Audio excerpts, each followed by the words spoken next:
RG civil service അക്കാദമിയിലേക്ക് അവർക്കും സ്വാഗതം.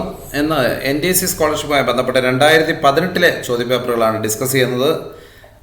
2018 scholastic aptitude ടെസ്റ്റിന് വന്ന 100 ചോദ്യങ്ങളെ പരിചയപ്പെടുത്തുകയാണ്. ചോദ്യങ്ങളും അവയുടെ ഉത്തരങ്ങളും നൽകും. അവയുമായി ബന്ധപ്പെട്ട വിസ്തീർണങ്ങൾ നൽകുന്നില്ല, കാരണം 100 ചോദ്യങ്ങളെ പരിചയപ്പെടുത്തേണ്ടതുണ്ട്. കുറഞ്ഞ സമയങ്ങൾ മാത്രമേ ഇനി പരീക്ഷയ്ക്കുള്ളൂ, ഡിസംബർ 13. അതുകൊണ്ട് ഏതാണ്ട് 4-5 വർഷത്തെ ചോദ്യപേപ്പറുകൾ പരിചയപ്പെടുന്നത് ഉത്തമമാണ്. അതുകൊണ്ട് തന്നെ നമുക്ക് വിവിധ ചോദ്യങ്ങളിലേക്ക് പോകാം. ചോദ്യങ്ങളിലേക്ക് പോകുന്നതിന് മുമ്പ് നമുക്ക് ചില കാര്യങ്ങൾ NDSC സ്കോളർഷിപ്പുമായി ബന്ധപ്പെട്ട് പറഞ്ഞുകൊള്ളട്ടെ. ഒരു ചോദ്യപേപ്പറിൽ തന്നെ മലയാളത്തിലെ ഇംഗ്ലീഷ് മീഡിയത്തിലുള്ള ചോദ്യങ്ങളുണ്ടായിരിക്കും. അതിൻ്റെ ലെഫ്റ്റ് സൈഡിൽ ഇംഗ്ലീഷ് മീഡിയവും റൈറ്റ് സൈഡിൽ മലയാളം മീഡിയവുമായിരിക്കും. അതിൽ തന്നെ 1 മുതൽ 40 വരെയുള്ള ചോദ്യങ്ങൾ സയൻസിൻ്റേതും, അതേപോലെ 40 മുതൽ 60 വരെയുള്ള ചോദ്യങ്ങൾ മാത്തമാറ്റിക്സ്, 41 മുതൽ 60 മാത്തമാറ്റിക്സ്, 61 മുതൽ 100 വരെ സോഷ്യൽ സയൻസ്. ഈ രീതിയിലാണ്. അതുപോലെ തന്നെ 4 ഓപ്ഷൻ ഉണ്ടാവും. ശരിയായ ഓപ്ഷൻ ബബിൾസ് നമുക്ക് തന്നിട്ടുണ്ട്. ആ ബബിൾസ് സർക്കിൾ കൃത്യമായി കറുപ്പിക്കേണ്ടതുണ്ട്, ഡാർക്കൺ ചെയ്യേണ്ടതുണ്ട്. അത് പകുതിയായിട്ടൊന്നും ഡാർക്കൺ ചെയ്ത് പൂർണ്ണമായിട്ടും ഡാർക്കൺ ചെയ്യണം. ഇവിടെ ക്വസ്റ്റ്യൻ പേപ്പറിൽ അതിൻ്റെ നിർദ്ദേശങ്ങൾ തന്നിട്ടുണ്ട്. അതുപോലെ നെഗറ്റീവ് മാർക്കില്ല എന്നുകൂടി പറഞ്ഞിട്ടുണ്ട്. ഈ കാര്യങ്ങൾ കൂടി ശ്രദ്ധിക്കുക. അതുപോലെ നിങ്ങളുടെ പേര് ചോദ്യപുസ്തകത്തിൻ്റെ ഉത്തരക്കടലാസിൽ ഒരു ഭാഗത്തും എഴുതാൻ പാടില്ല എന്നൊരു നിർദ്ദേശം കൂടിയുണ്ട്. അങ്ങനെ പ്രധാന 5-6 നിർദ്ദേശങ്ങൾ, 6 നിർദ്ദേശങ്ങളാണുള്ളത്. എല്ലാ ചോദ്യങ്ങൾക്കും 1 മാർക്ക് വീതമെന്നും പറഞ്ഞിട്ടുണ്ട്. 6 നിർദ്ദേശങ്ങളാണ് പ്രധാനമായിട്ടുള്ളത്. നമുക്ക് ഒന്നാമത്തെ ചോദ്യത്തിലേക്ക് പോകാം. A protein present in myofibril is, അതായത് മയോഫൈബ്രിലിൽ കാണപ്പെടുന്ന മാംസ്യം ഏതാണെന്നുള്ളതാണ്. A protein present in myofibril is, മയോഫൈബ്രിലിൽ കാണപ്പെടുന്ന മാംസ്യം ഏതാണ്? ഇവിടെ first option tubulin, second option actin, third option keratin and fourth option contrin. ഏതാണ് മയോഫൈബ്രിൽ കാണപ്പെടുന്ന മാംസ്യം എന്നുള്ളത്? അത് ആക്റ്റിനാണ്. ശ്രദ്ധിക്കുക, ഏതാണ്? ആക്റ്റിൻ. ഉത്തരം ആൻസർ ആക്റ്റിൻ. ഈ കാര്യങ്ങൾ ശ്രദ്ധിക്കുക. രണ്ടാമത്തെ ക്വസ്റ്റ്യനിലേക്ക് പോകാം. The plant group that bear naked seeds is, അനാവൃത ബീജങ്ങൾ കാണപ്പെടുന്ന സസ്യ വിഭാഗം ആണ്. The plant group that bear naked seeds is, അത് 4 ഓപ്ഷൻ തന്നിട്ടുണ്ട്. ആൻജിയോസ്പേമുകൾ, അതേപോലെ ടെറിഡോഫ്ലൈറ്റ്, അതേപോലെ ബ്രയോഫൈറ്റ്, അതേ ജിംനോസ്പേമുകൾ. അപ്പോൾ ജിംനോസ്പേംസ്, ആൻജിയോസ്പേംസ്, ടെറിഡോഫൈറ്റ, ബ്രയോഫൈറ്റ. അതിൻ്റെ ശരിയായ ഉത്തരം എന്ന് പറയുന്നത് ജിംനോസ്പേമുകളാണ്. ജിംനോസ്പേമുകൾ അത് നിങ്ങൾ കൃത്യമായിട്ട് എഴുതിയെടുക്കുക. ശരിയായ ആൻസർ ജിംനോസ്പേമുകൾ.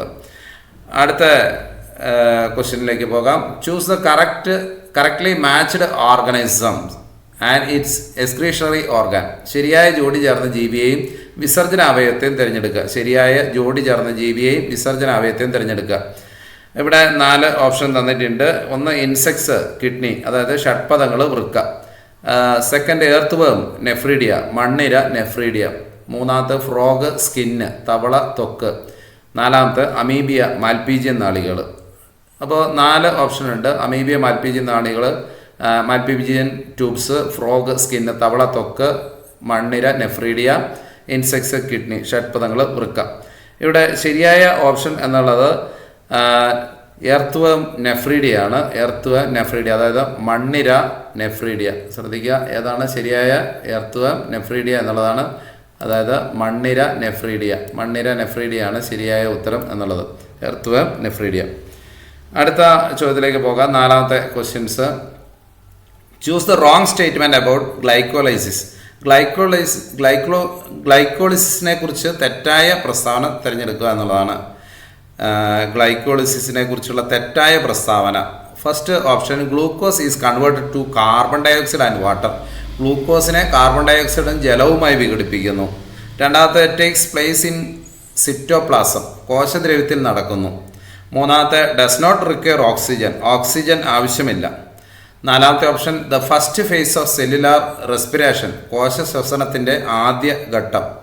അപ്പോൾ ഇവിടെ 4 ഓപ്ഷൻസ് നൽകിയിട്ടുണ്ട്. ഒന്ന് glucose is converted to carbon dioxide and water, ഗ്ലൂക്കോസിനെ കാർബൺ ഡയോക്സൈഡ് ജലവുമായി വിഘടിപ്പിക്കുന്നു എന്നുള്ളതാണ്. Second takes place in cytoplasm, കോശദ്രവ്യത്തിൽ നടക്കുന്നു. Does not require oxygen, oxygen ആവശ്യമില്ല. And fourth the first phase of cellular respiration.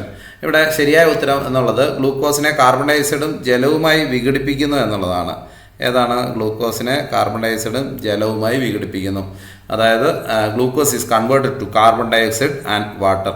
അത് കൃത്യമായി ശ്രദ്ധിക്കുക. ഗ്ലൂക്കോസിനെ എന്തൊക്കെയായിട്ടാണ്? കാർബൺ ഡയോക്സൈഡ് ജലവുമായി വിഘടിപ്പിക്കുന്നു. ഇതാണ് ശരിയായ ഉത്തരം. അടുത്ത അഞ്ചാമത്തെ ചോദ്യത്തിലേക്ക് പോകാം. Which one of the following is sexually transmitted diseases?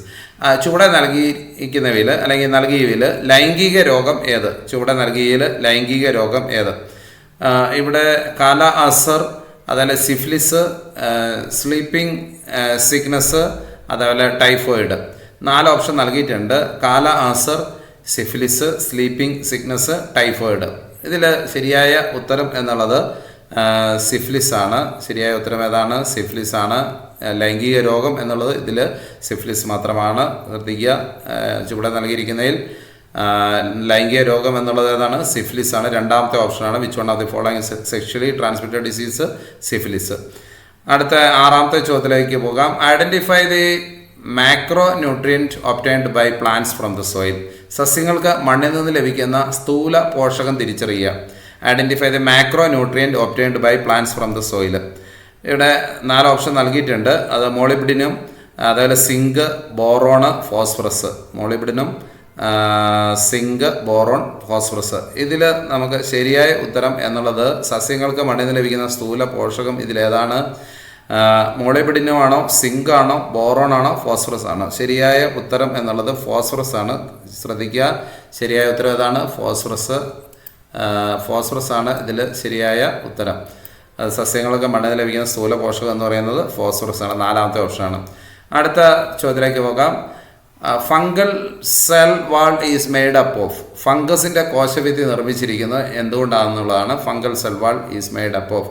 ഫംഗസിൻ്റെ കോശഭിത്തി ഇവിടെ കൈറ്റിൻ, അതേപോലെ പെപ്റ്റിഡോഗ്ലൈക്കൻ, അതേപോലെ പ്രോട്ടീൻ, അമിനോ ആസിഡ്. 4 ഓപ്ഷനുണ്ട്. കൈറ്റിൻ, പെപ്റ്റിഡോഗ്ലൈക്കനും, പ്രോട്ടീനും, അമിനോ ആസിഡും. ഈ 4 ഓപ്ഷനിൽ ഫംഗസിൻ്റെ കോശഭിത്തി നിർമ്മിച്ചിരിക്കുന്നത് നമ്മൾ കൃത്യമായിട്ട് പഠിച്ചിട്ടുള്ളതാണ്. ഏതാണ്? കൈറ്റിനാണ്. ഫംഗസിൻ്റെ കോശഭിത്തി നിർമ്മിച്ചിരിക്കുന്നത് കൈറ്റിൻ കൊണ്ടാണ്.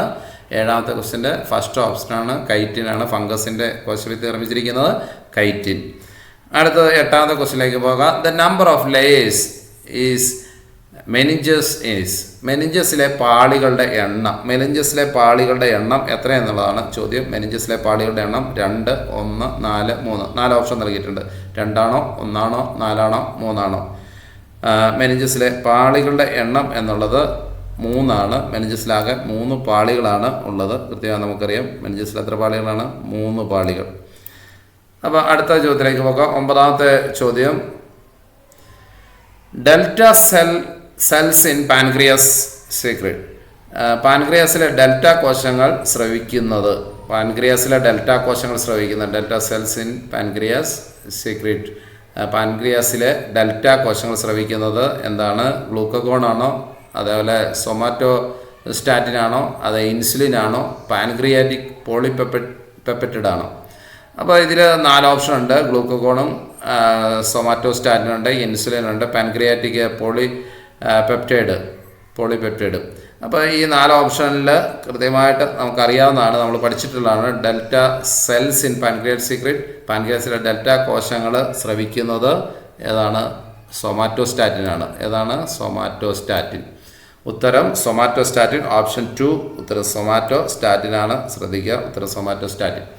അടുത്ത 10th ക്വസ്റ്റ്യന്. Quick wilt in pepper is caused by. കുരുമുളകിലെ ദ്രുതവാട്ടത്തിന് കാരണം. ക്യുക്ക് വിത്ത് മീൻസ് ദ്രുതവാട്ടം. In pepper is caused by. കുരുമുളകിലെ ദ്രുതവാട്ടത്തിന് കാരണം ഏതാണെന്നാണ് ചോദിച്ചേക്കുന്നത്. അത് ബാക്ടീരിയ ആണോ, നിമറ്റോഡ് ആണോ, അതുപോലെ വൈറസ് ആണോ, ഫംഗസ് ആണോ? Bacteria, nematode, virus, fungus. അപ്പോൾ ഇവിടെ 10ാമത്തെ ക്വസ്റ്റ്യൻ്റെ ഓപ്ഷൻ കണ്ടു നമ്മൾ. ഇതിൻ്റെ ഉത്തരം ഏതാണ്? കുരുമുളകിലെ ദ്രുതവാട്ടം നമ്മൾ താഴ്ന്ന ക്ലാസ്സിലും പഠിച്ചിട്ടുള്ളതാണ്. ഫംഗസ് ആണ്. കുരുമുളകിലെ ദ്രുതവാട്ടത്തിന് കാരണക്കാരനാരാണ്? ഫംഗസ്. കാര്യങ്ങൾ ശ്രദ്ധിക്കുക. ഉത്തരം ഫംഗസ്. അടുത്തത് ശ്രദ്ധിക്കുക. 11ാമത്തെ question. The products of light reaction are. പ്രകാശഘട്ടത്തിൻ്റെ ഉൽപ്പന്നങ്ങളാണ്. ഇതിലേതാണ് പ്രകാശഘട്ടത്തിൻ്റെ ഉൽപ്പന്നങ്ങൾ? ഫസ്റ്റ് ഓക്സിജൻ, ATP ആൻഡ് നാട്ട്. അതേപോലെ second option ATP, CO2 carbon dioxide, അതിന് നാട്ട്. അതേപോലെ carbon dioxide, oxygen, ATP third option. 4th option ADP, oxygen, നാട്ട്.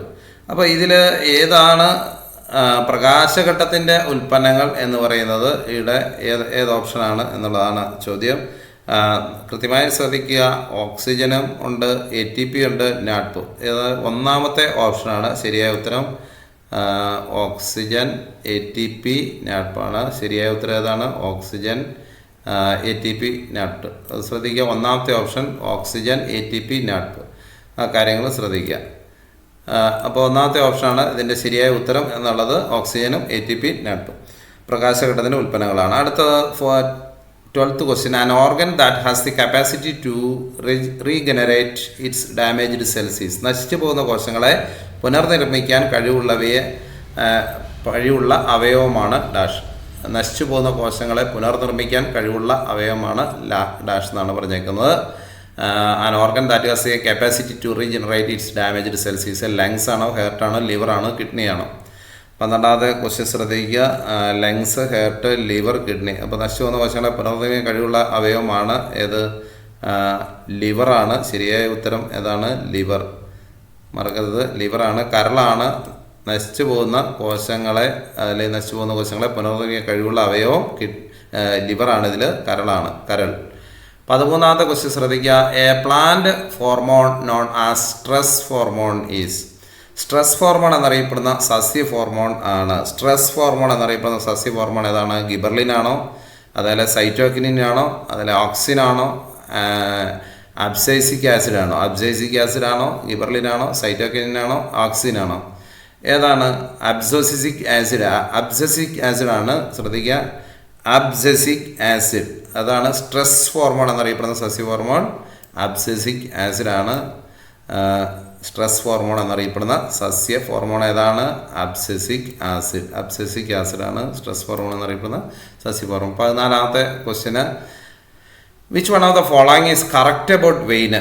സിരകളെക്കുറിച്ച് അല്ലെങ്കിൽ സിരയെക്കുറിച്ചുള്ള ശരിയായത് ഏത്? ശരിയായ പ്രസ്ഥാനയുടെ സിരയെക്കുറിച്ചുള്ള. Which one of the following is correct about vein. Valves are present. വാൽവുകൾ കാണപ്പെടുന്നു. തിക്ക് വാൾ, കട്ടി കൂടിയ ഭിത്തി. Carries blood in high speed and high pressure. ഉയർന്ന വേഗത്തിലും മർദ്ദത്തിലുള്ള രക്തസംവഹനം. അതുപോലെ തന്നെ carries blood from the heart. ഹൃദയത്തിൽ നിന്ന് രക്തത്തെ സംവഹനം ചെയ്യുന്നു. ഹൃദയത്തിൽ നിന്ന് രക്തത്തെ സംവഹനം ചെയ്യുന്നു. അപ്പോൾ വാൽസ് ആർ പ്രസൻ്റ് ഉണ്ട്. വാൽവുകൾ കാണപ്പെടുന്നു എന്ന് പറയുന്നുണ്ട്. വെയിനെ കുറിച്ചുള്ളതാണ്. തിക്ക് വാള്, കട്ടി കൂടിയ ഭിത്തി. 3ാമത്തത് carries blood in high speed and high pressure. ഉയർന്ന വേഗത്തിലും മർദ്ദത്തിലുള്ള രക്തസംവഹനം. And 4th carries blood from the heart. ഹൃദയത്തിൽ നിന്ന് രക്തത്തെ സംവഹനം ചെയ്യുന്നു.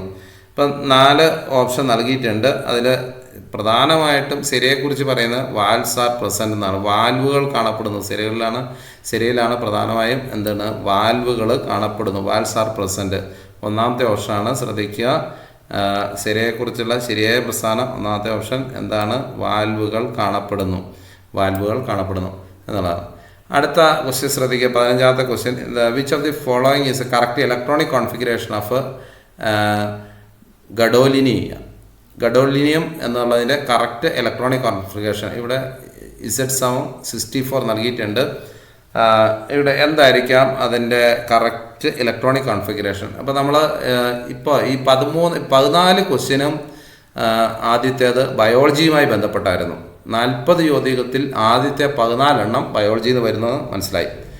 ഇനി നമുക്ക് അടുത്തത് സെക്ഷൻ എന്ന് പറയുന്നത് നമുക്ക് പ്രധാനമായും കെമിസ്ട്രിയുമായി ബന്ധപ്പെട്ടാണ് അടുത്ത ചോദ്യങ്ങൾ. 15 മുതൽ സ്റ്റാർട്ട് ചെയ്യുന്ന കെമിസ്ട്രിയാണ്. ചുവടെ കൊടുത്തിരിക്കുന്നതിൽ ഏതാണ് ഗഡോലിനിയത്തിൻ്റെ ശരിയായ ഇലക്ട്രോൺ വിന്യാസം? ഇവിടെ 4 ഓപ്ഷൻ നൽകിയിട്ടുണ്ട്. Zd4f9 5s1, Zd4f7 5d1 6s2. Electronic വിന്യാസം നിങ്ങൾ പഠിച്ചിട്ടുള്ളതാണ്. Xc4f9 5s1, Xc4f7 5d1 6s2, Xc4f8 6d2, Xc4f6 5d2 6s2. അപ്പോൾ ഇതിൽ ശരിയായ ഇലക്ട്രോണിക് വിന്യാസം നിങ്ങൾ 9th അതേപോലെ 8th 9th 10th പ്രധാന ഇലക്ട്രോണിക് വിന്യാസം പഠിക്കുന്നുണ്ട്. ഇവിടെ ഏത് ഓപ്ഷനാണ് എന്നുള്ളതാണ് ഇവിടെ കൃത്യമായിട്ട് നമുക്ക് ഇവിടെ 64 എന്ന് തരുന്നുണ്ട്. 64 എത്തണമെങ്കിൽ ഇതിലേതായിരിക്കും എന്നുള്ളതാണ്. ഇത് നമുക്ക് 2ാമത്തെ ഓപ്ഷനാണ്. Xc4f7 5d1 6s2 ആണ് 2ാമത്തെ ഓപ്ഷനാണ്. ഇത് നിങ്ങൾ ചെയ്ത് നോക്കുക. ഇത്തരത്തിലുള്ള ചോദ്യങ്ങളൊക്കെ വരുമ്പോൾ ഇത് എഴുതി ചെയ്ത് നോക്കണം. ഇലക്ട്രോണിക് വിന്യാസം ഒരെണ്ണം വരാനുള്ള സാധ്യതയുണ്ട്. Xc4f7 5d1 6s2. അപ്പോൾ അടുത്ത ചോദ്യത്തിലേക്ക് പോകാം. ഇത് method used to extract oils which give fragrance to flowers is. പൂക്കളുടെ സുഗന്ധത്തിന് കാരണമായ എണ്ണകളെ അവയിൽ നിന്ന് വേർതിരിച്ചെടുക്കുന്നതിന് ഉപയോഗിക്കുന്ന രീതി എന്താണെന്നുള്ളതാണ്. പൂക്കളുടെ സുഗന്ധത്തിന് കാരണമായ എണ്ണകളെ അവയിൽ നിന്ന് വേർതിരിച്ചെടുക്കുന്നതിന് ഉപയോഗിക്കുന്ന രീതി. ഇവിടെ 4 ഓപ്ഷൻ ഇവിടെയും തന്നിട്ടുണ്ട്. ഫ്രാക്ഷണൽ ഡിസ്റ്റിലേഷൻ ഉണ്ട്, സ്റ്റീം ഡിസ്റ്റിലേഷൻ ഉണ്ട്, സബ്ലിമേഷൻ ഉണ്ട്, ക്രിസ്റ്റലൈസേഷൻ ഉണ്ട്. ക്രിസ്റ്റലീകരണം, ഉത്പാദനം, നീരാവി സ്വേദനം, അംശീയ സ്വേദനം, നീരാവി സ്വേദനം, ഉത്പാദനം, ക്രിസ്റ്റലീകരണം. പൂക്കളുടെ സുഗന്ധത്തിന് കാരണം എണ്ണകളെ അവയിൽ നിന്ന് വേർതിരിച്ചെടുക്കുന്ന രീതിക്ക് എന്താണ് പറയുന്നത് എന്നുള്ളതാണ് ചോദ്യം. അതായത് നമുക്കറിയാം പൂക്കളുടെ സുഗന്ധത്തിന് കാരണം എണ്ണകളെ വേർതിരിച്ചെടുക്കുന്ന രീതി സ്റ്റീം ഡിസ്റ്റിലേഷനാണ്. ഏതാണ്? സ്റ്റീം ഡിസ്റ്റിലേഷനാണ്.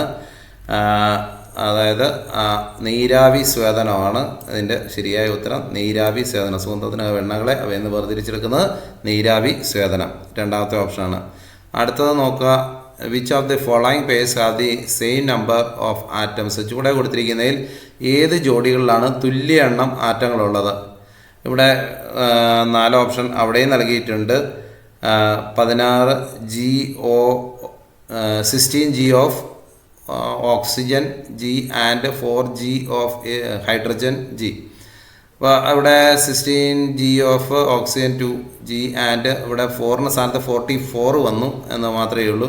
അതേപോലെ ഇവിടെ ഹൈഡ്രജൻ്റെ സ്ഥാനത്ത് കാർബൺ ഡൈ ഓക്സൈഡ് വന്നിട്ടുണ്ട് രണ്ടാമത്തെ ഓപ്ഷനിൽ.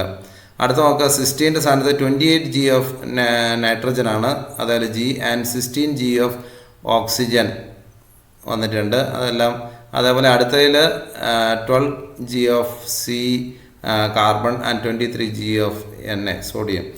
അപ്പോൾ ഇവിടെ ഇതെല്ലാം തന്നിട്ടുണ്ട്. ചൂടെ കൊടുത്തിട്ടുള്ളതിൽ ഏത് ജോഡികളിലാണ് തുല്യ എണ്ണ ആറ്റം ഉള്ളതെന്നാണ്. ഇവിടെ 4 ഓപ്ഷൻ നിങ്ങൾ ശ്രദ്ധിക്കുക. 4 ഓപ്ഷൻ്റെയും പ്രത്യേകതകൾ നിങ്ങൾ നോക്കുക. തുല്യ എണ്ണം ആറ്റമാണ് കണ്ടെത്തേണ്ടത്. 17ാമത്തേത് കൃത്യമായ തുല്യ എണ്ണം ആറ്റമുള്ളത് 12 G of CS and 23 G of NaS. അതായത് 12 G കാർബണും 21 G Na ഈ കൂടി ചേർന്നത്. ഇതാണ് തുല്യ എണ്ണം ആറ്റങ്ങൾ ഉള്ളത്. ഏത് ജോഡിയിലാണ് തുല്യ എണ്ണം? 4ാമത്തെ ഓപ്ഷനാണ്, ശ്രദ്ധിക്കുക. തുല്യ എണ്ണം ആറ്റങ്ങളുള്ളത് 4ാമത്തെ ഓപ്ഷൻ. അടുത്ത ചോദ്യത്തിലേക്ക് പോകാം. The elements with atomic numbers 16, 34, 52 are all. Atomic സംഖ്യകൾ യഥാക്രമം 16, 34, 52 എന്നിവയായ മൂലകങ്ങളാണ്. ഇവിടെ 4 ഓപ്ഷൻ തന്നിട്ടുണ്ട്. നോബിൾ ഗ്യാസസ് തന്നിട്ടുണ്ട്, ഹാലോജൻസ് തന്നിട്ടുണ്ട്, അതുപോലെ കാൽക്കോജൻസ് തന്നിട്ടുണ്ട്, ഹെവി മെറ്റൽസ് തന്നിട്ടുണ്ട്. ഉത്കൃഷ്ടവാതകങ്ങൾ, ഹാലോജനുകൾ, ചാൽക്കോജനുകൾ, ഘനലോഹങ്ങൾ. ഈ 4 ഓപ്ഷനിൽ ഇവിടെ ചോദ്യം ശ്രദ്ധിക്കുക. ആറ്റോമിക് സംഖ്യകൾ യഥാക്രമം 16, 34, 52 എന്നിവയായ മൂലകങ്ങളാണ് ചോദിച്ചിരിക്കുന്നത്. അത് ഓപ്ഷൻ 3 ആണ്. ചാൽക്കോജനുകളാണ്, കാൽക്കോജനുകൾ എന്നാണ് ഇത് അറിയപ്പെടുന്നത്. ഓപ്ഷൻ 3 ആണ്. 16, 34, 52 എന്നിവയായ മൂലകങ്ങളെയാണ് ചാൽക്കോജനുകൾ അഥവാ കാൽക്കോജനുകൾ എന്നറിയപ്പെടുന്നത്. അടുത്ത നോക്കുക. 19ാമത്തെ question. Identify the correct statements in relation to the following reaction. Zn zinc, 2HCl hydrochloric ആസിഡാണ്. ഓക്കെ. ZnCl2 + H2. ഈ പ്രവർത്തനത്തെ സംബന്ധിച്ച് ശരിയായ പ്രസ്താവനകൾ തിരിച്ചറിയാനാണ് പറഞ്ഞിരിക്കുന്നത്. ഇവിടെ identify correct statement in relation to the following reaction. Zinc is acting as an oxidant. Zinc ഓക്സികാരിയാണ്. അടുത്തത് ഇവിടെ Cl ഉണ്ടല്ലോ. Chlorine is acting as an reductant. Chlorine നിരോക്സികാരിയാണ്. അതുപോലെ hydrogen ion is acting as an oxygen. Hydrogen ion ഓക്സികാരിയാണ്. Zinc is acting as an reductant. Zinc നിരോക്സികാരിയാണ്. ഇവിടെ 19ൽ ഇവിടെ ശരിയായ ഓപ്ഷനുകളാണ്, ശരിയായ പ്രസ്താവനയാണ് തിരിച്ചറിയുന്നത്. ഇവിടെ 1ാമത്തെ ഓപ്ഷൻ കൊടുത്തിരിക്കുന്നത് Aയും Dയും ശരിയാണെന്ന്, 2ാമത്തെ ഓപ്ഷൻ B ആൻഡ് C പറയുന്നു, 3ാമത്തെ ഓപ്ഷൻ C ആൻഡ് D പറയുന്നു, 4ാമത്തെ ഓപ്ഷൻ A ആൻഡ് C പറയുന്നു. ഇവിടെ ഏതാണ് ശരിയായ ഉത്തരം എന്ന് നമുക്ക് നോക്കാം. ഇവിടെ പ്രധാനമായും 3ാമത്തെ ഓപ്ഷനാണ്. C ആൻഡ് D ആണ് ഇതിനകത്ത് ശരിയായത്. C എന്താണ്? Hydrogen ion is acting as an oxidant. Hydrogen ion ഓക്സികാരിയാണ്. 4ാമത് zinc is acting as an reductant. Zinc നിരോക്സികാരിയാണ് എന്നുള്ളതാണ് ശരിയായ ഉത്തരം. ഇവിടെ Cയും Dയും ഏതൊക്കെയാണ്? Cയും Dയും. 20ാമത്തെ ചോദ്യം ശ്രദ്ധിക്കുക. Which of the following alkali metal is least reactive and treated with water. ചുവടെ കൊടുത്തിരിക്കുന്നതിൽ ഏത് ആൽക്കലി ലോഹത്തിനാണ് ജലവുമായി പ്രവർത്തിക്കുമ്പോൾ ക്രിയാശീലത ഏറ്റവും കുറവുള്ളത്? Which are the following alkali metals is least reactive when treated with water? ജലവുമായി പ്രവർത്തിക്കുന്ന ക്രിയാശീലത ഏറ്റവും കുറവുള്ളത് LiNaKCl. 4 ഓപ്ഷൻ ഉണ്ട്. LiNaKCl. ഇവിടെ ശരിയായ ഉത്തരം എന്നുള്ളത് Li ആണ്. ശരിയായ ഉത്തരം ഏതാണ്? Li. ശ്രദ്ധിക്കുക, ഏതാണ് ശരിയായ ഉത്തരം? Li. ഒന്നാമത്തെ ഓപ്ഷനാണ്. ക്രിയാശീലത ഏറ്റവും കുറവുള്ളത് ഒന്നാമത്തെ ഓപ്ഷനാണ്, Li ആണ്. അടുത്തത് ഇത് correct IUPAC name for CH2 equal CH3 - CH is equal to CH2 is. ഇത് ഈ സംയുക്തത്തിൻ്റെ ശരിയായ IUPAC നാമമാണ് എന്നുള്ളതാണ് പറഞ്ഞിരിക്കുന്നത്. ശരിയാണോ എങ്കിൽ ഇത് പ്രകാരം എത്രയെന്നുള്ളത് നോക്കാം. 2 methyl butane, 2 methyl, 1 and 3 butane butadiene, അതേപോലെ 1, 3 pentadiene, അതേപോലെ 2 methyl butane. ഇപ്പോൾ ഇതിൽ ശരിയായ ആൻസർ കണ്ടെത്തേണ്ടതുണ്ട്. 21ാമത്തേൽ നമുക്കറിയാം ഇത് പ്രകാരം ഇതിൻ്റെ സംയുക്തത്തിന് ശരിയായ IUPAC നാമമാണ് ഇവിടെ നൽകിയിട്ടുള്ളത്. ഇതിൽ എന്തൊക്കെ അടങ്ങിയിരിക്കുന്ന സംയുക്തത്തിൻ്റെ ശരിയായ നാമമാണ്, അതിൽ എന്തൊക്കെയാണ്. അതിൽ ശരിയായ ഉത്തരം എന്നുള്ളത് രണ്ടാമത്തെ ഓപ്ഷനാണ്. 2 methyl and 1 and 3 butadiene ആണ് ശരിയായ ഓപ്ഷൻ. ഏതാണ്? രണ്ടാമത്തേതാണ്. 2 methyl, 1 and 3 butadiene. ഈ കാര്യങ്ങൾ ശ്രദ്ധിക്കുക.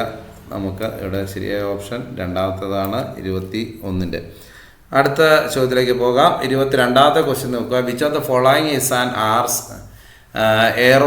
എയറോസോൾ ആണ് ചോദിച്ചേക്കുന്നത്. Which of the following is ചൂടെ കൊടുത്തിരിക്കുന്ന എയറോസോൾ ഏതാണ്? ഓട്ടോമൊബൈൽ എക്സോസ്റ്റ് ആണോ, ഷേവിംഗ് ക്രീം ആണോ, മിൽക്കാണോ, റബ്ബറാണോ, മോട്ടോർ വാഹന പുകയാണോ, ഷേവിംഗ് ക്രീമാണോ, പാലാണോ, റബ്ബറാണോ എന്നുള്ളതാണ് എയറോസോൾ എന്നറിയപ്പെടുന്നത് എന്താണ് എന്നുള്ളതാണ് ചോദ്യം. നമ്മളത് പഠിച്ചിട്ടുള്ളതാണ്. എന്താണ്? ഓട്ടോമൊബൈൽ എക്സോസ്റ്റ് ആണ്. അതായത് മോട്ടോർ വാഹന പുകയാണ് എയറോസോൾ എന്ന് ഉദ്ദേശിക്കുന്നത്. ഇവിടെ എന്താണ്? മോട്ടോർ വാഹന പുക. അടുത്ത question. An element X has the electronic configuration 2882. What is the formula and nature of its oxide? നമുക്കറിയാം 10th തന്നെ ഇലക്ട്രോണിക് കോൺഫിഗറേഷൻ ആദ്യത്തെ ചാപ്റ്ററിൽ തന്നെ പഠിക്കുന്നുണ്ട്. നമുക്ക് ഇലക്ട്രോണിക് കോൺഫിഗറേഷനുമായി ബന്ധപ്പെട്ട് രണ്ടാമത്തെ ചോദ്യമാണ് ഇവിടെ. എക്സ് എന്ന മൂലകത്തിന് ഇലക്ട്രോണിക് വിന്യാസം 2882 ആണ്. ഇതിൽ ഓക്സൈഡിൻ്റെ സൂത്രവാക്യവും സ്വഭാവവും എന്താണ്? ഓക്സൈഡിൻ്റെ സൂത്രവാക്യവും സ്വഭാവമാണ് കണ്ടത്. What is the formula and nature of its oxide? ഇവിടെ പറഞ്ഞിട്ടുണ്ട് എക്സോ ന്യൂട്രലാണ്, XO2 ആസിഡിക് ആണ്, അതേപോലെ XO2 എന്താണ് ആംഫോട്ടറിക് ആണ്, അതേപോലെ എക്സോ ബേസിക് ആണ്. അപ്പോൾ ഇതിൽ ശരിയായ സ്വഭാവം എന്താണ് എന്നുള്ളതാണ് നമുക്ക് ഉത്തരം. എക്സോ എന്താണ്? ബേസിക് ആണ്. എക്സോ ബേസിക് ആണ് എന്നുള്ളതാണ് ശരിയായ ഉത്തരം. എന്താണ്? എക്സ് എന്ന മൂലം ഇലക്ട്രോൺ വിന്യാസം 2882 ആണ്. ഇതിൽ ഓക്സൈഡിൻ്റെ സൂത്രവാക്യ സ്വഭാവം എന്താണെന്ന് ചോദിക്കുന്നത്. എക്സോ എന്താണ്? ബേസിക് ആണ്. ആ കാര്യങ്ങൾ ശ്രദ്ധിക്കുക. എക്സോ ബേസിക് ആണ്. അടുത്ത മാത്സ് ഫോളോയിങ് ആണ്. കോളം എയിലും കോളം ബിയിലും തന്നിട്ടുണ്ട്. HGS കോളം എയിൽ, Fe2O3, അതുപോലെ PbS, MnO2. ഇനി കോളം ബി നോക്കാം. പൈറോലുസൈറ്റ്, അതേപോലെ സിന്നബർ, ഹെമറ്റൈറ്റ്, ഗലീന. ഇത്രയും തന്നിട്ടുണ്ട്. നമുക്കറിയാം അവയുടെ അയിരുകളും കാര്യങ്ങളുമായി ബന്ധപ്പെട്ടായിരിക്കാം. നമുക്ക് എന്തായാലും 4 ഓപ്ഷൻ തന്നിട്ടുണ്ട്. AQP BRCSDP, AP BQCRDS. മൂന്നാമത്തെ ഓപ്ഷൻ AQBRCPDS. നാലാമത്തെ ASBRCQDP. ഇങ്ങനെ 4 ഓപ്ഷൻ തന്നിട്ടുണ്ട്. 4 ഓപ്ഷൻ 24ാമത്തെ ക്വസ്റ്റ്യൻ ശ്രദ്ധിക്കുക. 4 ഓപ്ഷനിൽ ഏതാണ്? AQBRCSDP. ഇപ്പോൾ ഒന്നാമത്തെ ഓപ്ഷനാണ്. ഒന്നുകൂടെ ശ്രദ്ധിക്കുക. ഏതാണ്? AQ. ഒന്നാമത്തെ ഓപ്ഷൻ ഏതാണ്? AQ ആണ്. അതേപോലെ തന്നെ AQ, അതായത് HGS എന്ന് പറയുന്നത് സിനബറാണ്. അതേപോലെ BR, Fe2O3 എന്ന് പറയുന്നത് എന്താണ്? ഹെമറ്റൈറ്റ് ആണ്. അത് ഇരുമ്പാണല്ലോ. അതേപോലെ PbS എന്ന് പറയുന്നത് എന്താണ്? PbS എന്ന് പറയുന്നത് ഗലനയാണ്. അതേപോലെ MnO2 എന്ന് പറയുന്നത് പൈറോലുസൈറ്റ് ആണ്. അപ്പോൾ ഈ കാര്യങ്ങൾ ശ്രദ്ധിക്കുക. ഒന്നാമത്തെ ഓപ്ഷനാണ്. അടുത്ത ചോദ്യത്തിലേക്ക് പോകാം. 25ാമത്തെ, what is the mass of hydrochloric acid required to neutralised 500 milli of 0.5 molar sodium hydroxide. 500 milli 0.5 molar sodium hydroxide ലായനിയെ നിർവീര്യമാക്കാൻ ആവശ്യമായ ഹൈഡ്രോക്ലോറിക് ആസിഡിൻ്റെ മാസ് എത്രയാണെന്നാണ് ചോദ്യം. അപ്പോൾ 9.125 ഗ്രാം ഉണ്ട്, 18.5 ഗ്രാം ഉണ്ട്, 36.5 ഗ്രാം ഉണ്ട്, അതല്ല 40 ഗ്രാം ഉണ്ട്. അപ്പോൾ ഇതിൽ ശരിയായ ഉത്തരം നമ്മൾ പഠിച്ചിട്ടുണ്ട്. ഒന്നാമത്തെ ഓപ്ഷനായ 9.125 ഗ്രാമാണ്. What is the mass of hydrochloric acid required to neutralise 500 milli of 0.5 molar sodium hydroxide? 500 milli 0.5 molar sodium hydroxide ലായനിയെ നിർവീര്യമാക്കാൻ ആവശ്യമായ ഹൈഡ്രോക്ലോറിക് ആസിഡിൻ്റെ മാസ് 9.1225 ഗ്രാമാണ്. ആ കാര്യങ്ങൾ ശ്രദ്ധിക്കുക. 9.125 ഗ്രാം. 26ാമത്തെ question, which of the following compound gives effervescence with sodium bicarbonate solution? ചുവടെ കൊടുത്തിരിക്കുന്ന ഏത് സംയുക്തമാണ് സോഡിയം ബൈകാർബണേറ്റുകളുമായി ചേരുമ്പോൾ നുരഞ്ഞു പൊങ്ങുന്നത് എന്നുള്ളതാണ്. അപ്പോൾ അവിടെ ഏതൊക്കെയാണ്? C2H4O ഉണ്ട്, C2H4O2 ഉണ്ട്, C2H6O ഉണ്ട്, C3H6O ഉണ്ട്. 4 ഓപ്ഷൻ തന്നിട്ടുണ്ട്.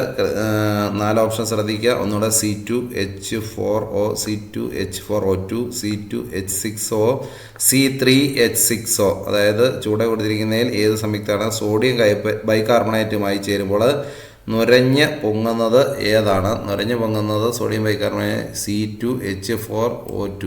C2H4O2 ഏതാണ്? C2H4O2. ഇതാണ് കൃത്യമായ ശരിയായ ഉത്തരം. അടുത്ത ചോദ്യത്തിലേക്ക് പോകാം. A colourless solution changes gradually blue when we put some copper turnings into it. The solution is most likely to be. നിറമില്ലാത്ത ഒരു ലായനിയിലേക്ക് കുറച്ച് കോപ്പർ ചുരുൾ ചേർക്കുമ്പോൾ അതിൻ്റെ നിറം ക്രമേണ നീലയായി മാറുന്നു. ഈ ലായനി ഏതാണ് എന്നുള്ളതാണ്. നിറമില്ലാത്ത ഒരു ലായനിയിലേക്ക് കുറച്ച് കോപ്പർ ചുരുൾ ചേർക്കുമ്പോൾ അതിൻ്റെ നിറം ക്രമേണ നീലയായി മാറും. അപ്പോൾ ഈ ലായനി ഏതാണ് എന്നാണ്. നീലയെ മാറുന്നുണ്ടെങ്കിൽ ആ ലായനി ഏതാണ്? 4 ഓപ്ഷൻ നൽകിയിട്ടുണ്ട്. Ferrous sulphate solution, magnesium nitrate solution, silver nitrate solution, copper sulphate solution. Ferrous sulphate, magnesium nitrate, silver nitrate, copper sulphate ആണ് ഇവിടെ 4 ഓപ്ഷൻ നൽകിയിട്ടുള്ളത്. ഇതിൽ ശരിയായ ഓപ്ഷൻ സിൽവർ നൈട്രേറ്റ് സൊല്യൂഷനാണ്. ഏതാണ്? Silver nitrate solution. Silver nitrate solution. അടുത്ത question ശ്രദ്ധിക്കുക.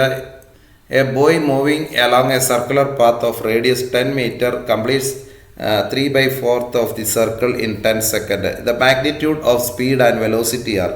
10 metre ആരമുള്ള വൃത്താകാരമായ ഒരു പാതയിലൂടെ സഞ്ചരിക്കുന്ന ഒരു കുട്ടി വൃത്തത്തിൻ്റെ 3/4 ഭാഗം 10 സെക്കൻഡിൽ പൂർത്തിയാക്കുന്നുവെങ്കിൽ വേഗത, പ്രവേഗം ഇവ യഥാക്രമം എത്ര? അപ്പോൾ വേഗതയും പ്രവേഗവും കണ്ട സമവാക്യങ്ങൾ നിങ്ങൾ പഠിച്ചിരിക്കണം. ഇവിടെ 4 ഓപ്ഷൻ ഉണ്ട്. 4.71 metre per second and 47.1 metre per second, 4.71 metre per second and 1.41 metre per second, 1.41 metre per second and 4.71 metre per second, 1.41 metre per second ആണ് 1.41 മീറ്റർ പെർ സെക്കൻഡ്. ഒരു ഓപ്ഷൻ ഏതെല്ലാം രീതിയിലാണ് ഇട്ടിരിക്കുന്നത് നോക്കുക. നിങ്ങളെ തെറ്റിക്കാനുള്ള ധാരാളം സാധ്യതകൾ ഉപയോഗപ്പെടുത്തിക്കൊണ്ടാണ് ഓപ്ഷൻ നൽകിയിട്ടുള്ളത്. ഇവിടെ ശരിയായ ഉത്തരം 4.71 metre per second and 1.41 metre per second ആണ്. ശരിയായ ഉത്തരം 4.71 മീറ്റർ പെർ സെക്കൻഡ്, അത് 1.41 മീറ്റർ പെർ സെക്കൻഡ്. അടുത്ത 29, question number 29. 2 objects have masses in the ratio 1:2. If the forces acting on them are in the ratio 2:1, the ratio of their acceleration is. 2 വസ്തുക്കളുടെ മാസുകൾ തമ്മിലുള്ള അനുപാതം 1:2. അവയിൽ പ്രയോഗിക്കുന്ന ബലങ്ങൾ തമ്മിലുള്ള അനുപാതം 2:1. എന്നാൽ അവയുടെ ത്വരണങ്ങൾ തമ്മിലുള്ള അനുപാതം, അപ്പോൾ മാസുകൾ തമ്മിലുള്ള അനുപാതം തന്നു, ബലങ്ങൾ തമ്മിലുള്ള അനുപാതം തന്നു, എങ്കിൽ ത്വരണങ്ങൾ തമ്മിലുള്ള അനുപാതം കാണാനാണ് പറഞ്ഞിരിക്കുന്നത്. ത്വരണങ്ങൾ തമ്മിലുള്ള അനുപാതം ഇവിടെ 1:1 ആണോ, 1:2 ആണോ, 2:3 ആണോ, 4:1 ആണോ? അപ്പോൾ എന്താണ് അവിടെ ത്വരണങ്ങൾ തമ്മിലുള്ള അനുപാതം എന്ന് പറയുന്നത്? എന്താണ്? 4:1 ആണ്. 4:1. ഇവിടെ നമുക്കറിയാം 28 മുതൽ നമ്മൾ ഫിസിക്സിലേക്ക് കടന്നിരിക്കുകയാണ്.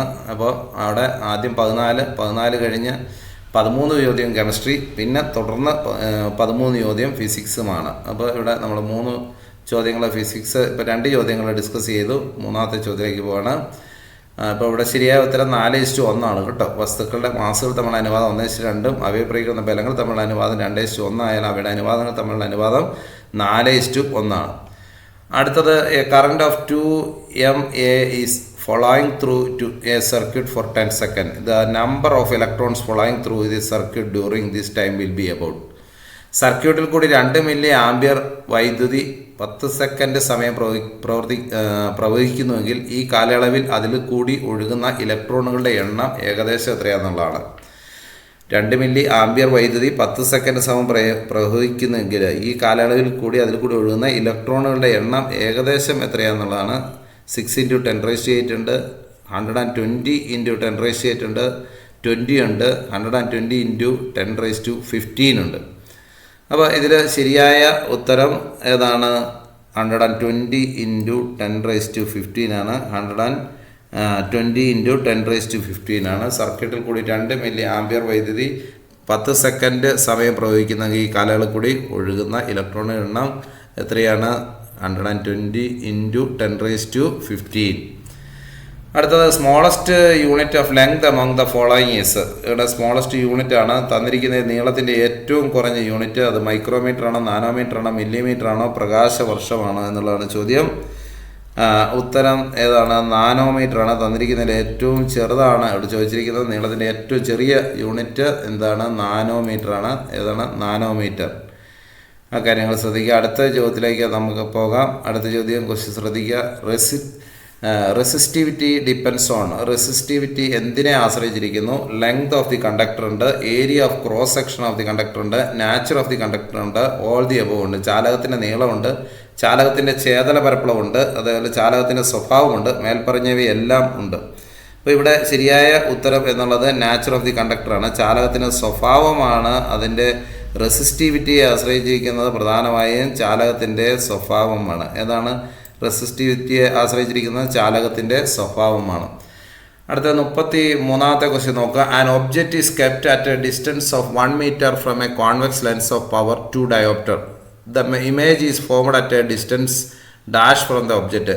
2 ഡയോപ്റ്റർ പവർ ഉള്ള ഒരു കോൺവെക്സ് ലെൻസിൽ, ശ്രദ്ധിക്കുക, 2 ഡയോപ്റ്റർ പവറുള്ള ഒരു കോൺവെക്സ് ലെൻസിൽ നിന്നും 1 മീറ്റർ അകലെയുള്ള ഒരു വസ്തുവിൻ്റെ പ്രതിബിംബം വസ്തുവിൽ നിന്ന് എത്ര അകലത്തിലായിരിക്കും? 1 മീറ്റർ അകലെയുള്ള ഒരു വസ്തുവിൻ്റെ പ്രതിബിംബം വസ്തുവിൽ നിന്ന് എത്ര മീറ്റർ അകലത്തിലായിരിക്കും എന്നുള്ളതാണ് ചോദ്യം. ഉത്തരം നമുക്ക് ഇവിടെ 4 ഓപ്ഷൻ. 0.5 മില്ലി, അത് 1 m, അതുപോലെ 2 m, 0.75 മീ. ഇവിടെ മീറ്ററാണ് ഉദ്ദേശിക്കുന്നത്. 0.5 മീറ്റർ, 1 മീറ്റർ, 2 മീറ്റർ, 0.75 മീറ്റർ. ഇവിടെ ശരിയായ ഉത്തരം എന്നുള്ളത് ഏതാണ്? 2 മീറ്ററാണ്. 2 മീറ്ററാണ്. An object is kept at a distance of 1 meter from a convex lens of power 2 diopter. The image is formed at a distance of 2 meter from the object. എത്രയാണ്? 2 മീറ്ററാണ്. അടുത്ത ചോദ്യത്തിലേക്ക് പോകാം. An object is dropped from a height h. Find the height from the ground at which the kinetic energy and potential energy are in the ratio 3:4. ഒരു വസ്തുവിനെ h ഉയരത്തിൽ നിന്ന് താഴേക്ക് ഇടുന്നു. ഭൂനിരപ്പിൽ നിന്ന് എത്ര ഉയരത്തിലെത്തുമ്പോഴാണ് ആ വസ്തുവിൻ്റെ ഗതികോർജവും സ്ഥിതികോർജവും തമ്മിലുള്ള അനുപാതം 3:4 ആയിരിക്കുന്നത്? 3:4 ആയിരിക്കുന്നത് എപ്പോഴാണ്? അപ്പോൾ 3 hour by 4, 4 hour by 3, 4 hour by 7, 3 hour by 7. ഇവിടെ ശരിയായ ഉത്തരം എന്നുള്ളത് ശ്രദ്ധിക്കുക. ശരിയായ ഉത്തരം എന്നുള്ളത് 4 hour by 7 ആണ്. ശരിയായ ഉത്തരം ഏതാണ്? 4 hour by 7. 4/7 ആണ്. അടുത്ത 35ാമത്തെ ക്വസ്റ്റ്യനിലേക്ക് പോകാം. Which of the following colour combination of light gives white light. പ്രകാശത്തിൻ്റെ താഴെ പറയുന്ന ഏത് ജോഡിയാണ് ധവളപ്രകാശം ഉണ്ടാക്കുന്നത്? പ്രകാശത്തിൻ്റെ താഴെ പറയുന്ന ഏത് ജോഡിയാണ് ധവളപ്രകാശം ഉണ്ടാക്കുന്നത്? ഇവിടെ cyan and red, blue and red, magenta and red, yellow and red. ഏതാണ്? സയനും ചുവപ്പും, നീലയും ചുവപ്പും, മജൻഡയും ചുവപ്പും, മഞ്ഞയും ചുവപ്പും. ഏതാണ്? അവിടെ ശരിയായ ഉത്തരം എന്നുള്ളത് സയൻ ആൻഡ് റെഡ് ആണ്. സയൻ ആൻഡ് റെഡ് ആണ്. Colour combination of light gives white light. White light ധവളപ്രകാശം ഉണ്ടാക്കുന്നത് സയൻ ആൻഡ് റെഡ്, സയനും ചുവപ്പും. അടുത്ത ഇത് speed with which the earth revolves around the sun is about. സൂര്യന് ചുറ്റും വലം വയ്ക്കുന്ന ഭൂമിയുടെ സഞ്ചാര വേഗം എത്ര? സൂര്യന് ചുറ്റും വലം വയ്ക്കുന്ന ഭൂമിയുടെ സഞ്ചാര വേഗം ഏകദേശം എത്ര എന്നുള്ളതാണ് 36. Question number 36. ഇവിടെ 1 കിലോമീറ്റർ, 11.2 കിലോമീറ്റർ, 30 കിലോമീറ്റർ, 8 കിലോമീറ്റർ. അപ്പോൾ ഇവിടെ ശരിയായ ഉത്തരം നമുക്ക് നോക്കാം. ശരിയായ ഉത്തരം മൂന്നാമത്താണ് 30 കിലോമീറ്റർ ആണ്. 30 കിലോമീറ്റർ പെർ സെക്കൻഡ് ആണ്. 30 കിലോമീറ്റർ പെർ സെക്കൻഡ്. ഇത് speed with which the earth revolves around the sun is. സൂര്യന് ചുറ്റും വലം വയ്ക്കുന്ന ഭൂമിയുടെ സഞ്ചാര വേഗം ഏതാണ്ട് 30 കിലോമീറ്റർ പെർ സെക്കൻഡ് ആണ്. അടുത്ത് നോക്കാം. The voltage supplied to a bulb is halved then the power consumed becomes. ഒരു ബൾബിൽ പ്രയോഗിക്കുന്ന വോൾട്ടേജ് പകുതിയാവുമ്പോൾ പവർ എന്തായിരിക്കും? അത് 2 മടങ്ങാണോ? ഓപ്ഷൻ 2 4 മടങ്ങ്. ഓപ്ഷൻ സി പകുതിയാവുന്നു. Option D 4/1 2 times 4 times halved 1/4. ഇവിടെ ശരിയായ ഉത്തരം എന്നുള്ളത് 1/4 ആണ്. 1/4 ആണ്. ഒരു ബൾബിൽ പ്രയോഗിക്കുന്ന വോൾട്ടേജ് പകുതിയാവുമ്പോൾ പവർ 4/1 ആകും. അടുത്ത ചോദ്യം. The net force acting on A book placed on A table is. മേശപ്പുറത്ത് വെച്ചിരിക്കുന്ന ഒരു ബുക്കിൽ അനുഭവപ്പെടുന്ന പരിണിത ബലം. ഫോഴ്സ് ഓഫ് ഗ്രാവിറ്റി, ഗുരുത്വാകർഷണ ബലം. Force exerted by table on the book, ബുക്കിൽ പ്രയോഗിക്കുന്ന ബലം. ഫ്രിക്ഷൻ ഫോഴ്സ്, ഘർഷണ ബലം. അതേപോലെ 0. ഈ 4 ഓപ്ഷനിൽ ഏതാണ് മേശപ്പുറത്ത് വെച്ചിരിക്കുന്ന ഒരു ബുക്കിൽ അനുഭവപ്പെടുന്ന പരിണിത ബലം എന്നുള്ളത്? എന്താണ് പരിണിത ബലം? 0 0 ഏതാണ് പരിണിത ബലം? മേശപ്പുറത്ത് വെച്ചിരിക്കുന്ന ഒരു ബുക്കിൽ അനുഭവപ്പെടുന്ന പരിണിത ബലം എന്നുള്ളത് 0, അതായത് 0. അടുത്ത ചോദ്യത്തിലേക്ക് പോകാം. സമാനമായ 3 പ്രതിരോധങ്ങൾ സമാന്തരമായി ഒരു സ്രോതസ്സിൽ ബന്ധിപ്പിക്കുമ്പോഴുള്ള പവർ നഷ്ടം P എങ്കിൽ അവ ശ്രേണിയായി ഘടിപ്പിക്കുമ്പോൾ ഓരോ പ്രതിരോധത്തിലുണ്ടാകുന്ന പവർ നഷ്ടം. ഇത് identical resistors connected in parallel and connected to a source dissipates a power P. The power dissipates in each resistor when they are connected in series and connected of the same source will be. അതായത് സമാന്തരമായ 3 പ്രതിരോധങ്ങൾ സമാന്തരമായ ഒരു സ്രോതസ്സിൽ ബന്ധിപ്പിക്കുന്നുണ്ടാകുന്ന power നഷ്ടം P കണക്കാക്കുമ്പോൾ അവ ശ്രേണിയിൽ ഘടിപ്പിക്കുമ്പോൾ ഓരോ പ്രതിരോധത്തിലുണ്ടാകുന്ന പവർ നഷ്ടമാണ് ചോദിച്ചിരിക്കുന്നത്. ഇവിടെ ശരിയായ ആൻസർ എന്നുള്ളത് നമ്മൾ ഈ ചോദ്യം ഇവിടെ ശരിയായ ആൻസർ കൃത്യമായി നൽകിയിട്ടില്ല. ഇത് ക്യാൻസലാക്കി 2018. അതുകൊണ്ട് ഇത് നമുക്ക് ക്യാൻസൽ വിഭാഗത്തിൽപ്പെടുന്നതായിരിക്കും നല്ലത്. ഇതിൽ ചില തെറ്റുകൾ കടന്നുകൂടിയിട്ടുണ്ട്. അടുത്തത് 40ാമത്തെ ക്വസ്റ്റ്യനാണ്. 40ാമത്തെ ക്വസ്റ്റ്യൻ ശ്രദ്ധിക്കുക. ഇവിടെ ഇത് മുകളിലേക്ക് എറിഞ്ഞിരിക്കുന്ന വസ്തുവിൻ്റെ പ്രവേഗവും സമയവും തമ്മിലുള്ള ഗ്രാഫാണ് നൽകിയിരിക്കുന്നത്. The velocity time graph of an object thrown vertically up is. ഇവിടെ 4 ഗ്രാഫുകൾ നൽകിയിട്ടുണ്ട്. ശ്രദ്ധിക്കുക. 4 ഗ്രാഫുകൾ മുകളിലേക്ക് എറിഞ്ഞിരിക്കുന്ന വസ്തുവിൻ്റെ പ്രവേഗവും സമയവും തമ്മിലുള്ള ഗ്രാഫാണ് നൽകിയിരിക്കുന്നത്. അത് ഈ ഗ്രാഫ് ഒന്ന് കാണുക. 4 ഗ്രാഫുകൾ നമുക്ക് കാണാം. രണ്ടാമത്തെ ഗ്രാഫ് ഇവിടെ പ്രവേഗവും സമയവും തമ്മിലുള്ള ഗ്രാഫാണ് നൽകിയിരിക്കുന്നത്. പ്രവേഗവും സമയവും തമ്മിലുള്ള ഗ്രാഫ്. അതിൽ ഏതാണ് ശരിയുത്തരം? ഈ 4ാമത്തെ ഗ്രാഫാണ് ശരിയുത്തരം എന്നുള്ളത് 4ാമത്തേതാണ്. പ്രവേഗവും സമയവും തമ്മിലുള്ള ഗ്രാഫ് ഏതാണ്? 4ാമത്തേത്. ഓപ്ഷൻ 4 ആണ്. 4ാമത്തേതാണ്. ഏതാണ്ട് NDSCക്ക് ബയോളജിയിൽ നിന്നുള്ള ചോദ്യങ്ങൾ പ്രധാനമായിട്ടും അത് 13 ചോദ്യങ്ങൾ തന്നെയാണ് ഉൾപ്പെടുത്തിയിരിക്കുന്നത്. 14 ബയോളജി അല്ല, ഫിസിക്സിൽ നിന്നുള്ള ചോദ്യങ്ങൾ 13 ചോദ്യങ്ങൾ, ബയോളജിയിൽ നിന്ന് 14 ചോദ്യങ്ങൾ, കെമിസ്ട്രിയിൽ നിന്ന് 13 ചോദ്യങ്ങൾ. ഇപ്പോൾ നമ്മൾ ലാസ്റ്റ് നോക്കിയത് ഫിസിക്സിൽ നിന്ന് 13 ചോദ്യങ്ങൾ. അപ്പോൾ അതിൽ ഒരെണ്ണം ക്യാൻസലായി, തെറ്റുത്തരം വന്നതോടുകൂടി ഇപ്പോൾ 40 ചോദ്യങ്ങൾ നമ്മൾ പരിചയപ്പെട്ടു. ഈ 40 ചോദ്യങ്ങളും ഏതൊക്കെ മേഖലകളിൽ നിന്നാണ് വന്നത് പുസ്തകങ്ങൾ നോക്കി നിങ്ങൾ ആ മേഖലകൾക്ക് കൂടുതൽ പ്രാധാന്യം നൽകുക. ഒപ്പം ഈ ചാനൽ ഉപകാരപ്രദമാണ്. തീർച്ചയായും ചാനൽ സബ്സ്ക്രൈബ് ചെയ്യുക. Okay, thank you.